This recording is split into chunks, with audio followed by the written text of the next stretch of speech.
आता एक मोठी बातमी आहे। पुणे ड्रग्स प्रकरणातली मोठी अपडेट समोर येते आहे। पुणे ड्रग्स तस्करी प्रकरणाचे नायजेरियन कनेक्शन असल्याचा आता प्रकार समोर आलाय। आरोपी हैदर शेखला परदेशी नागरिकाने ड्रग्स पुरवल्याची माहिती आहे। एका नायजेरियन व्यक्तीने हे ड्रग्स विक्रीसाठी हैदर शेखला दिले होते। हैदर शेखकडे देशातील विविध भागात ड्रग्स पुरवण्याची जबाबदारी देखील होती। नायजेरियन व्यक्तीच्या शोधासाठी पोलिसांची पथक आता रवाना झालेली आहे।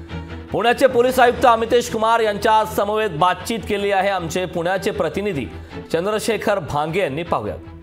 माझ्या समेत पुण्याचे पोलीस आयुक्त अमितेश कुमार सर आहेत आणि त्यांनी 600 किलो ड्रग्ज जे आहेत ते काही वेळापूर्वी पकडलेलं आहे। सर, देशभरात सुद्धा आपली छापेमारी सुरू आहे आणि आपण 600 किलो ड्रग्ज पुण्याजवळ पकडलेला आहे। सर, हा प्रकार नेमका काय आहे आणि याच्या मागे कोण आहे? बरोबर आहे। काल जे NDPS चे गुन्हा आम्ही दाखल केले होते त्यामध्ये अंदाजन 3.5 कोटीचे कॉन्ट्राबँड आम्ही रिकवर केले होते।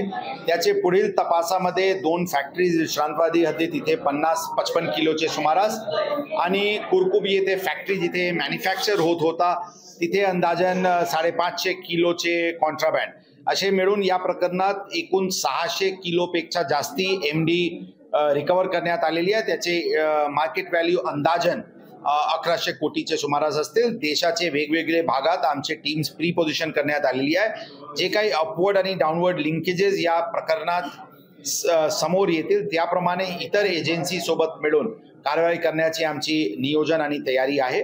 यामध्ये सध्या तपास अत्यंत प्राथमिक स्टेजवर आहे। जे काही बाबी समोर आल्यास आपल्याला नंतर कळून देतील। लोकशाही चंद्रशेखर भांगे। लोकशाही मराठी ऐका, पहा, जागरूक रहा।